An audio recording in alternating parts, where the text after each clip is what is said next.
नमस्कार। एक छोटे से अंतराल के बाद आप सभी का पुनः स्वागत है। अपने पिछली वीडियो में हमने इंटीरियर पॉइंट, एक्सटीरियर पॉइंट और उन पर आधारित कुछ एग्जांपल्स और प्रॉपर्टीज का अध्ययन किया था। आज हम शुरुआत करेंगे बाउंड्री पॉइंट से, लेकिन उससे पहले किसी ने क्या खूब लिखा है, देखो तो ख्वाब है जिंदगी, पढ़ो तो किताब है जिंदगी, सुनो तो ज्ञान है जिंदगी और हर पल मुस्कुराते रहो तो आसान है जिंदगी। आप यूं ही मुस्कुराते रहें, खुश रहें, खुशहाल रहें और हमारे साथ यूं ही बने रहें। इंटीरियर पॉइंट की विशेषता हमने देखी थी कि कोई भी पॉइंट किसी सेट का इंटीरियर पॉइंट कहलाता है यदि वो सेट के अंदर का ही एलिमेंट है, सेट का ही एलिमेंट है और उसका कम से कम एक नेबरहुड ऐसा विद्यमान हो जो पूरा का पूरा सेट एस में कंटेन करता हो। एक्सटीरियर पॉइंट की विशेषता हमने देखी थी कि कोई भी पॉइंट किसी समुच्चय का एक्सटीरियर पॉइंट कहलाता है यदि वो सेट के बाहर का पॉइंट है, सेट का एलिमेंट नहीं है तथा उसका कम से कम एक नेबरहुड ऐसा विद्यमान हो जिसमें सेट का कोई भी एलिमेंट नहीं हो, तो पॉइंट एक्सटीरियर पॉइंट कहलाता है। आज हम शुरुआत करते हैं बाउंड्री पॉइंट से। बाउंड्री पॉइंट वे पॉइंट होते हैं जो न तो इंटीरियर पॉइंट हैं और न ही एक्सटीरियर पॉइंट हैं। यहाँ पर एक एग्जांपल देखते हैं, ओपन इंटरवल 3,6 या क्लोज्ड इंटरवल 3,6, सेमी ओपन या सेमी क्लोज्ड इंटरवल। इन चारों ही सेट्स के लिए इंटीरियर होगा ओपन इंटरवल 3,6 और एक्सटीरियर होगा 3 के लेफ्ट हैंड साइड में जितने भी रियल नंबर हैं और 6 के राइट हैंड साइड में जितने भी रियल नंबर हैं उन सब का सेट। तो यहाँ पर हम नंबर लाइन में से सिर्फ 2 पॉइंट ऐसे हैं जो न तो इंटीरियर में शामिल हैं और न ही एक्सटीरियर में शामिल हैं। ये दोनों पॉइंट्स कहलाते हैं बाउंड्री पॉइंट्स। तो इन चारों ही सेट्स के लिए 3 और 6 ये 2 संख्याएं बाउंड्री पॉइंट्स का काम करेंगी।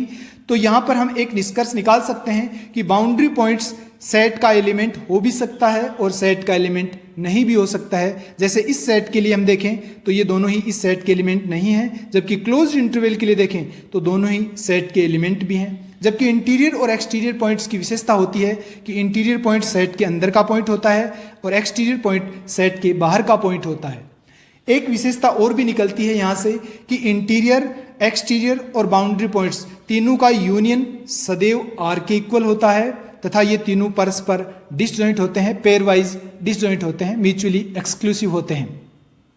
डेफिनेशन देखते हैं। मान लीजिए एस है वो आर का सबसेट है, then a point P belongs to R is boundary point of S if every neighborhood of P contains at least one point of S and at least one point of complement of S। अर्थात कोई भी वास्तविक संख्या set S का boundary point होगी यदि P के प्रत्येक प्रतिवेश में कम से कम एक एलिमेंट सेट S का विद्यमान हो और कम से कम एक एलिमेंट कॉम्प्लीमेंट ऑफ S का विद्यमान हो, तो पॉइंट P बाउंड्री पॉइंट कहलाता है। गणितीय रूप में हम इसको इस रूप में लिखेंगे, for all epsilon is greater than 0 epsilon neighbourhood of P intersection S is not equal to 5। अर्थात P है वो पॉइंट S का एक्सटीरियर पॉइंट नहीं है। और दूसरी शर्त, epsilon neighbourhood of P not contained in set S, अर्थात P है वो सेट S का इंटीरियर पॉइंट भी नहीं है। तो यहाँ से निष्कर्ष निकलता है कि जो पॉइंट न तो इंटीरियर पॉइंट हो और न ही एक्सटीरियर पॉइंट हो वो पॉइंट बाउंड्री पॉइंट कहलाता है। किसी भी सेट S के सभी बाउंड्री पॉइंट्स का सेट है वो S B से डिनोट किया जाएगा और वो होगा set of all x belongs to R such that x is a boundary point of S, और ये कहलाता है boundary of set S। Example देखते हैं, S is equal to set of 1/n, n belongs to n, अर्थात set S है 1, 1/2, 1/3, 1/n और 1/n+1 infinite number of elements हैं। यहाँ पर इंटीरियर ऑफ S ज्ञात करना है, एक्सटीरियर ऑफ S ज्ञात करना है और बाउंड्री ऑफ S भी ज्ञात करना है। तो ये हम आसानी से चेक कर सकते हैं। इंटीरियर ऑफ S होगा 5, कोई भी एलिमेंट इंटीरियर पॉइंट नहीं है क्योंकि 1 का कोई भी नेबरहुड बनाएंगे तो वो नेबरहुड S में कंटेन नहीं करेगा, तो हम कह सकते हैं कि 1 है वो इंटीरियर पॉइंट नहीं है। इसी तरीके से प्रत्येक एलिमेंट के लिए बात सत्य हो रही है, तो हम कह सकते हैं कोई भी पॉइंट S का इंटीरियर पॉइंट नहीं है।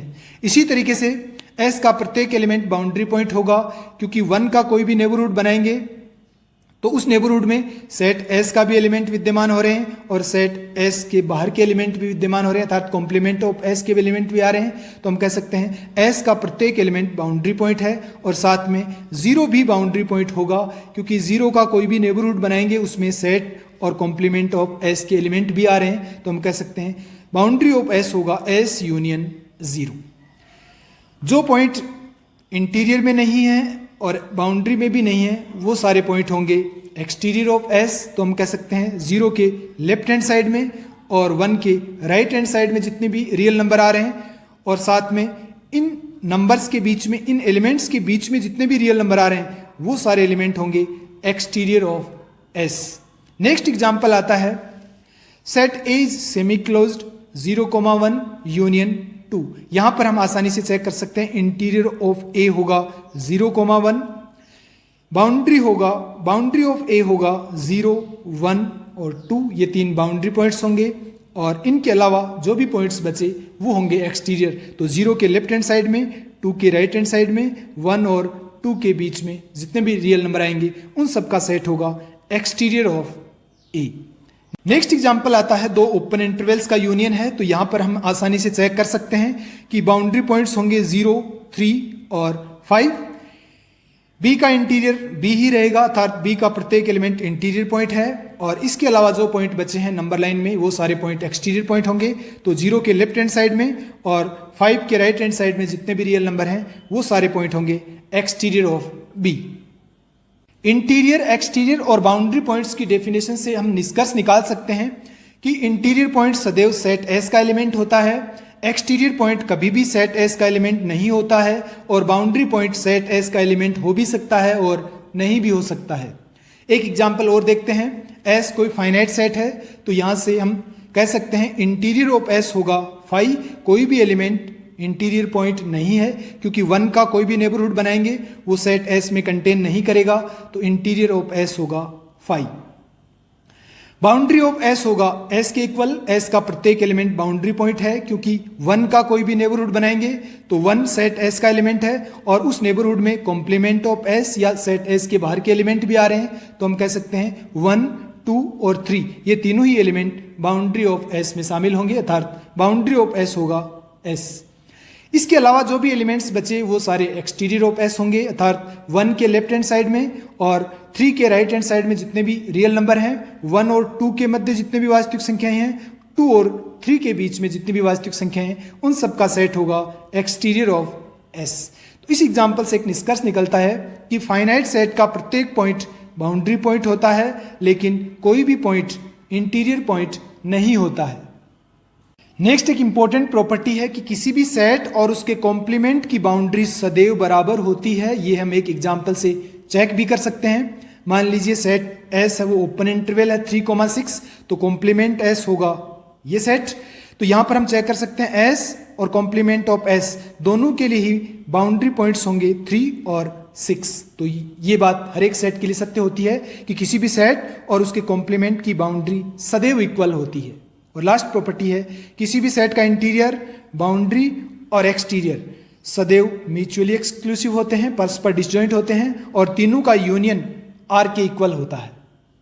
नेक्स्ट आता है आइसोलेटेड पॉइंट। मान लीजिए एस आर का कोई सबसेट है तो सेट एस का कोई पॉइंट पी वो पॉइंट है वो सेट एस का ही एलिमेंट होना चाहिए।